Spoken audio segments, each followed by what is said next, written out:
সবাইকে আমন্ত্রণ জানাচ্ছি আজকের আইসিটি ক্লাসে। আজকের আইসিটি ক্লাসটা হচ্ছে এইচএসসির একটি গুরুত্বপূর্ণ অধ্যায়। এইচএসসিতে চতুর্থ অধ্যায় রয়েছে ওয়েব ডিজাইন এবং এইচটিএমএল। তো এই অধ্যায়ের এইচটিএমএল পার্টটি নিয়ে আজকে আমরা আলোচনা করব। এইচটিএমএল এর পূর্ণরূপ কি? তো এইচটিএমএল এর পূর্ণরূপ হচ্ছে H for hyper, T for text, M for markup, L for language. তার মানে সম্পূর্ণ অর্থটি যেটা দাঁড়ালো সেটি হলো হাইপার টেক্সট মার্কআপ ল্যাঙ্গুয়েজ। তো এইচটিএমএল দিয়ে আমরা কি করি আসলে? এইচটিএমএল এর মাধ্যমে আমরা আসলে ওয়েব পেজ বা ওয়েবসাইট তৈরি করে থাকি। আমরা সবাই জানি যে ওয়েবসাইটটা তৈরি করার জন্য অনেকগুলো ওয়েব পেজ তৈরি করতে হয়, আর এই পুরো ওয়েব পেজটি আমরা লিখে থাকি এইচটিএমএল দিয়ে। তো ওয়েব পেজ তৈরির জন্য আমরা সাধারণত এইচটিএমএল এর ট্যাগ ব্যবহার করি, বা যে কোডিংটা আমরা ব্যবহার করি সেটাকে আমরা আসলে এইচটিএমএল ট্যাগ বলি। তো কি এই ট্যাগটা আসলে কি? তো কেউ যদি কথা বলে যে এই ট্যাগ কাকে বলে, তো তখন আমরা বলতে পারবো যে আমরা এই যে দেখতে পাচ্ছি যে লেস দ্যান গ্রেটার দ্যান যে চিহ্নটা রয়েছে, এই গ্রেটার দ্যান বর্তনীর মধ্যে যা লেখা হবে সেটাকেই আমরা ট্যাগ বলবো। তাই এই লেস দ্যান গ্রেটার দ্যানের চিহ্নের মাঝখানে যেটা লেখা হবে সেটাকে ট্যাগ বলা হবে। তো ট্যাগকে আমরা প্রধানত দুই ভাগে ভাগ করতে পারি, একটা ওপেনিং ট্যাগ, একটি ক্লোজিং ট্যাগ। তো ওপেনিং ট্যাগে আর ক্লোজিং ট্যাগের মধ্যে পার্থক্য কী সেটা যদি আমরা একটু দেখি, তো ওপেনিং যে ট্যাগটা রয়েছে, এই ওপেনিং ট্যাগ আর ক্লোজিং ট্যাগের মধ্যে মূল পার্থক্য হচ্ছে এই একটা স্ল্যাশ। ওপেনিং ট্যাগে কোনো স্ল্যাশ থাকে না, ক্লোজিং ট্যাগে একটা স্ল্যাশ থাকে। তো এটা নিয়ে আমরা আরও কথা বলতে পারি। ট্যাগ সম্পর্কে আমরা আরও কিছু তথ্য দেখব। সেটা হচ্ছে এক নম্বর যে তথ্যটি রয়েছে, ট্যাগের মধ্যে যে সমস্ত কিওয়ার্ড রয়েছে সেগুলো সবসময় ছোট হাতের হবে। কিওয়ার্ড বলতে আমরা যেটা বোঝাচ্ছি যে আমরা বড় যে কথাগুলো থাকে যেটাকে সংক্ষেপে আমরা বলি, যেমন এইচটিএমএল আমরা যে একটা সংক্ষিপ্ত কথা, এটা যদি বড় করে আমরা বলি হাইপার টেক্সট মার্কআপ ল্যাঙ্গুয়েজ, কিন্তু সেটা না বলে আমরা বলতেছি হচ্ছে এইচটিএমএল। তো বড় কথাটাকে আমরা ছোট করে বলতেছি। তো এই বড় কথাটাকে যখন আমরা ছোট করে বলি তখন সেটাগুলোকে কিওয়ার্ড বলে। আর যখন আমরা এইচটিএমএল এর কিওয়ার্ড ব্যবহার করব তখন অবশ্যই আমরা কোনো বড় হাতের অক্ষর সেখানে ব্যবহার করব না। দ্বিতীয় যে কথাটি সেটা হচ্ছে কয়েকটি ট্যাগ বাদে প্রায় সব ট্যাগেই ক্লোজিং ট্যাগ থাকে। তার মানে হচ্ছে আমরা ওই যে একটু আগে বললাম যে এই ট্যাগ দুই প্রকারের হয়, একটা ওপেনিং ট্যাগ আর একটা ক্লোজিং ট্যাগ। ওপেনিং ট্যাগ যে কোনো ট্যাগের প্রথম যে শুরুর ট্যাগটি এটাকে আমরা ওপেনিং ট্যাগ বলি, আর শেষ যে ট্যাগটা এটা ক্লোজিং ট্যাগ বলি। তার মানে প্রায় সব ট্যাগেরই ক্লোজিং ট্যাগ, কয়েকটা ট্যাগের ক্লোজিং ট্যাগ নেই। তার মানে মূল কথা হচ্ছে ট্যাগ শুরু করলে আমাদের অবশ্যই শেষ করতে হবে। এই কথাটা খুব গুরুত্বপূর্ণ, মনে রাখবেন। যে ট্যাগটি শুরু করবেন সেই ট্যাগটিকেই শেষ করতে হবে। মানে ওপেনিং যার আছে তার ক্লোজিংও আছে, কয়েকটা ট্যাগ বাদে, সেগুলো আমরা ভবিষ্যতে আলোচনা করব প্রোগ্রামটা আগায় নিতে নিতে। তো পরবর্তীতে আমরা আসুন দেখে নিই হচ্ছে পুরো এইচটিএমএলটা কি আসলে, এইচটিএমএল স্ট্রাকচারটা কেমন থাকে। তো আমরা দেখতে পাচ্ছি এইচটিএমএল এর প্রথমেই যে এই যে ওপেনিং ট্যাগ বলতেছিলাম যেখানে স্ল্যাশ থাকে না, এই দেখেন এটা ক্লোজিং ট্যাগ যেখানে একটা স্ল্যাশ আছে। তো এইরকম শুরু হয় যে এইচটিএমএল লেখে পৃথিবীর সব এইচটিএমএল কোডিং সর্বপ্রথম এইচটিএমএল দিয়ে শুরু হয়, তারপরে বডি থাকে, আবার সব শেষে বডি শেষ হয়, তারপরে এইচটিএমএল শেষ হয়। তার মানে ওপেনিং আর ক্লোজিংটা এখানে ভালো করে দেখুন, ওপেনিংয়ে কোনো স্ল্যাশ নেই, এখানে কি আছে ক্লোজিংয়ে স্ল্যাশ আছে। আর বডির মাঝখানে আমরা যে প্রোগ্রামটা লিখব মূলত এই বডির শুরু এবং শেষের মাঝখানে আমরা প্রোগ্রামটা সবসময়ের জন্য রান করব। তাহলে আমরা যেটা দেখলাম যে এইচটিএমএল এর শুরুতে এইচটিএমএল একটা ওপেনিং ট্যাগ থাকে এবং শেষে একটা এইচটিএমএল এর ক্লোজিং ট্যাগ থাকে। আবার তারপরে দ্বিতীয় যে ট্যাগটা থাকে সেটা বডি ওপেনিং, একদম লাস্টে যেটা ট্যাগটার আগের ট্যাগটা সেটাও বডিটা ক্লোজিং, আর মাঝখানে আমরা মূলত হচ্ছে এর যে বডিটা আছে বা যে এইচটিএমএল যে সম্পর্কে এইচটিএমএল লিখবো সেই সম্পর্কটা লিখবো। তো এটা হচ্ছে একটা বেসিক স্ট্রাকচার, এটা মনে রাখলেই চলবে যে পৃথিবীর যে কোনো এইচটিএমএল শুরু হবে এখানে এভাবে, আবার শেষ হবে এভাবে। এবার আমরা দেখব কিছু প্রয়োজনীয় ট্যাগ। তো কিভাবে ট্যাগ লিখতে হয় সেগুলো নিয়ে আমরা এখানে একটা পুরোপুরি ধারণা পেয়ে যাব যে কিভাবে এইচটিএমএল লিখতে হয়, এবং আমি পরবর্তীতে প্রত্যেকটা ট্যাগই হচ্ছে আপনাকে রান করে দেখাবো কি করে কাজ করে এরা। তো আমরা যে কথা বলতেছিলাম, এক নম্বরে যে ট্যাগটা দেখবো সেটা হচ্ছে পি ট্যাগ। এখানে পি শুরু এবং পি শেষ। তো পি দিয়ে মূলত প্যারাগ্রাফ ট্যাগকে বোঝানো হয়। এটার কাজ কি? এটার কাজ হচ্ছে এ ট্যাগ দিয়ে আমরা একটা বা একাধিক লাইন লিখি কোনো লাইন লিখতে গেলে যখন আমরা লিখলাম হ্যালো ফ্রেন্ডস, এটা লেখার জন্য আমরা একটা লাইন, এই একটা লাইন লেখার জন্য আমরা যে ট্যাগটা ব্যবহার করলাম সেটা হচ্ছে পি ট্যাগ। তো মোটি কথা হচ্ছে যে কোনো একটা বা দুইটা লাইন লেখার ক্ষেত্রে আমরা এই যে পি ট্যাগটা ব্যবহার করব, পি ট্যাগ শুরু করব এবং পি ট্যাগ শেষ করব, এবং তার মাঝখানে যে কথাটাই লিখবো আমরা সেটাই আমাদের আউটপুট হিসাবে দেখা যাবে।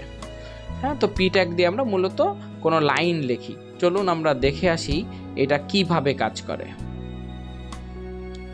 তো এটা দেখার জন্য আমরা যে কাজটা করেছি, একটা অনলাইনে সরাসরি একটা পেজ ওপেন করেছি বা একটা এডিটর ওপেন করেছি, সেখানে আমরা পুরো প্রোগ্রামটি লিখে নিয়েছি। দেখেন যেটা আমি একটু আগে দেখাচ্ছিলাম সেটা লিখে নিয়েছি। এবার যে কাজটা করব, এই প্রোগ্রামটি আমরা রান করব। তো রান করলে দেখা যাচ্ছে যে রান হচ্ছে, এই যে দেখা যাচ্ছে হ্যালো ফ্রেন্ডস কথা দিয়ে আসছে। তো এটা কিভাবে আসলো, আমি এই পি ট্যাগ, আমরা একটু আগে বলছিলাম যে পি ট্যাগের মধ্যে আমরা যাই লিখবো না কেন, সেই একটা বা দুইটা লাইন লিখবো, যা লিখবো এখানে কি হবে সেটা আউটপুট দেখা যাবে। তো আমরা সরাসরি আরেকটা লাইন লিখি, আমরা এখানে হ্যালো ফ্রেন্ড লিখছি, এখানে আমরা বলতে পারি পি ট্যাগ দিয়ে যে কোনো কিছু, পি ট্যাগ দিয়ে মনে করেন আমরা লিখলাম এ বি সি। তো এই পি ট্যাগের মধ্যে আমরা যাই লিখবো না কেন, এটা যখনই আমরা রান করবো একটা দুটা লাইন, তখনই দেখা যাবে যে এখানটাতে সেই লাইনগুলো প্রদর্শিত হবে। তাহলে পি ট্যাগের কাজ হচ্ছে কোনো লাইন প্রদর্শন করা। এখন আমরা বুঝলাম যে একটা বা দুইটা লাইন বা তিনটা একাধিক লাইন লেখার জন্য আমরা যে ট্যাগটা ব্যবহার করি সেটা হচ্ছে পি ট্যাগ। তো আমরা মনে হয় পি ট্যাগের ব্যবহারটা দেখেছি। এখন আমরা 2 নম্বর ট্যাগ নিয়ে আলোচনা করব। 2 নম্বর ট্যাগটা যেটা নিয়ে রেখেছি আমরা সেটা হচ্ছে এইচ অন শুরু এবং এইচ অন শেষ। তো এটাকে আমরা বলতেছি হেডিং ট্যাগ। হেডিং কথার অর্থ আমরা জানি শিরোনাম। এটা দিয়ে কোনো শিরোনামে সবচেয়ে বড় লেখা হয়, মানে যখন আমরা শিরোনামটা বড় করে লিখতে যাব তখন আমরা এইচ অন শুরু করব আবার এইচ অন শেষ করব। ঠিক এইভাবে এইচ 2 3 4 5 একদম লাস্টের যে ট্যাগটা সেটা হচ্ছে এইচ 6। তো এই 6 শুরু এবং শেষ দিয়ে যে কাজটা করা, এটা একটা হেডিং ট্যাগ। শিরোনামের অক্ষরগুলোকে ছোট করে দেখানোর জন্য আমরা বলতেছি যে শিরোনামটা যখন আমরা ছোট করে দেখাবো তখন আমরা এই ট্যাগটা ব্যবহার করব। তার মানে যখন আমরা শিরোনামটাকে বড় করে দেখাবো কোনো শিরোনাম, তখন আমরা এইচ অন ব্যবহার করব। যখন আমরা সবচেয়ে ছোট করতে যাব তখন আমরা এইচ 6 ব্যবহার করব। তার মানে এর মাঝখানের ট্যাগগুলো কি হলো, এইচ 2 3 4 5 এগুলো দিয়ে আস্তে ক্রমান্বয়ে বড় থেকে ছোট হতে হতে আসবে। তো শিরোনাম বড় ছোট করার জন্য আমরা একটু দেখে নিই। দেখেন এখানে একটা প্রোগ্রাম লেখা হয়েছে HTML, এভাবে তো আমরা জানি শুরু হয় এভাবে শেষ হয়, মাঝখানটাতে এইচ অন।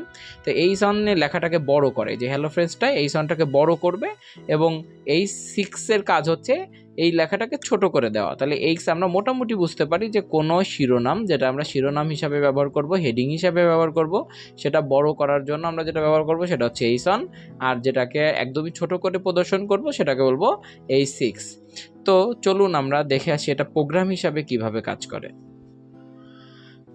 তো যেখানে আমাদের হ্যালো ফ্রেন্ডস পি ট্যাগটা ছিল, সেখানে এবার আমরা এইচ অন এবং এইচ 6 ট্যাগটি যদি আমরা পোস্ট করি তাহলে দেখা যাচ্ছে এইচ অন এবং এইচ 6 ট্যাগ, আমরা একটু দেখি নিচের লাইনে দিয়ে দিই এইচ অন এবং এইচ 6 ট্যাগ। এবার যদি আমরা রান করি তাহলে দেখা যাক কি হয়।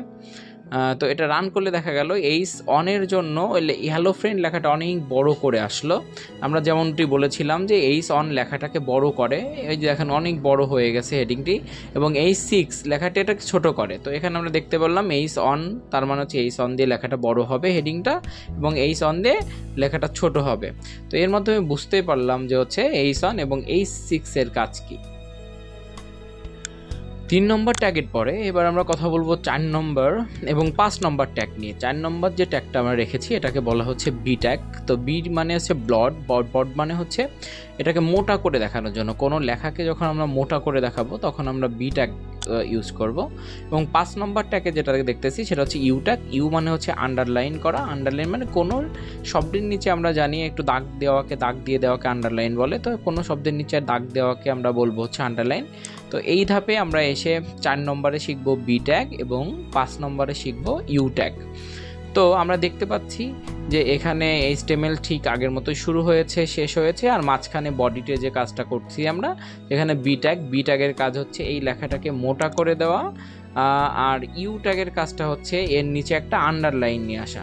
তো দেখি এই প্রোগ্রামটা রান করে যে এটা কাজ করে কিনা। চলুন আমরা প্রোগ্রামটা রান করে দেখে আসি। তো ঠিক আগের মতোই আমরা এবার আমাদের যে রানার রয়েছে এখানে আমরা আগের H1 H6 এর জায়গায় এবার আমরা যে কাজটা করব, আমরা বি ট্যাগটা এবং ইউ ট্যাগটা দেখে নিব যে বি ট্যাগ এবং ইউ ট্যাগ কী কাজ করে। তো আসো আমরা বি ট্যাগ এবং ইউ ট্যাগটা রান করি। তো দেখা যাচ্ছে বি ট্যাগের ফলে লেখাটা মোটা হয়েছে এবং ইউ ট্যাগের ফলে লেখার নিচে একটি আন্ডারলাইন এসেছে। তো লেখাটা মোটা হয়েছে কেমন করে বুঝবো? দেখেন যে আমি যদি বি ট্যাগটা এখান থেকে বাদ দিই, তো এই লেখাটা দেখে রাখুন যেটা মোটা লেখা। আমি যদি এবার বি ট্যাগটা এখান থেকে বাদ দেই তাহলে লেখাটা কেমন আসবে আমি একটু দেখাই আপনাদের। ইউর ফলে তো শুধু আন্ডারলাইন আসবে, এবার আর লেখাটা দেখবেন ওর থেকে চিকুন হয়ে গেছে। তো একটু খেয়াল করো যে এখানে লেখাটা কি চিকুন হয়ে গেছে। আর যখনই আমি এখানে বি ট্যাগ ব্যবহার করব, যখনই এখানে আমরা বি ট্যাগটা ব্যবহার করব, তখনই দেখা যাবে যে এই লেখাটা আমরা একটু ওই কোণাতে দিয়ে দিব বি ট্যাগটা। যখনই আমরা বি ট্যাগটা এবার ক্লোজ করতে হবে আমাদের,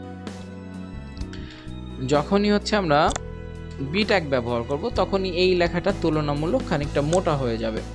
তো রান করার পরে দেখা যাচ্ছে হ্যাঁ এবার লেখাটা কি হয়েছে, একটু মোটা হয়েছে। তো আমরা মোটামুটি বোধহয় বুঝতে পারছি যে বি ট্যাগ এবং ইউ ট্যাগ কীভাবে কাজ করে। তো 6 নম্বরে আমরা যে ট্যাগটি নিয়ে কথা বলবো সেটি হচ্ছে ডিল। ডিলটা এসেছে ডিলেক্ট শব্দ থেকে। আমরা যদি একটু খেয়াল করি যে ডিলেক্ট, এই ডিলেক্টের যে প্রথম তিনটা শব্দ সেই শব্দ দিয়ে তৈরি হয়েছে ডিল ট্যাগ। তো এর কাজটা হচ্ছে কোনো লেখা কেটে দেওয়া। তার মানে হচ্ছে আমরা যখন ডিল ট্যাগ ব্যবহার করব তখন এখানে যে লেখাই লিখবো না কেন এর মাঝখান দিয়ে এই ডিল ট্যাগের প্রভাবে মাঝখান দিয়ে একটা দাগ আসবে, তার মানে এই লেখাটা কেটে যাবে। তার মানে কোনো লেখাটা যে কাজটা করা হয়, কোনো লেখা কাটার জন্য আমরা ডিল ট্যাগ ব্যবহার করি। তাহলে আমাদের মূল কথা কোনো লেখা কেটে দেওয়ার জন্য ডিল ট্যাগ ব্যবহার হবে। তো আমরা দেখি যে ডিল ট্যাগ কীভাবে কাজ করে। এবার আমরা চলুন প্রোগ্রাম রান করে দেখে আসি ডিল ট্যাগ কীভাবে কাজ করে। তো আমরা চলে এসেছি আমাদের যে অনলাইন রানার আছে সেখানে। তো এবার আমরা ইউ ট্যাগের জায়গায় আমরা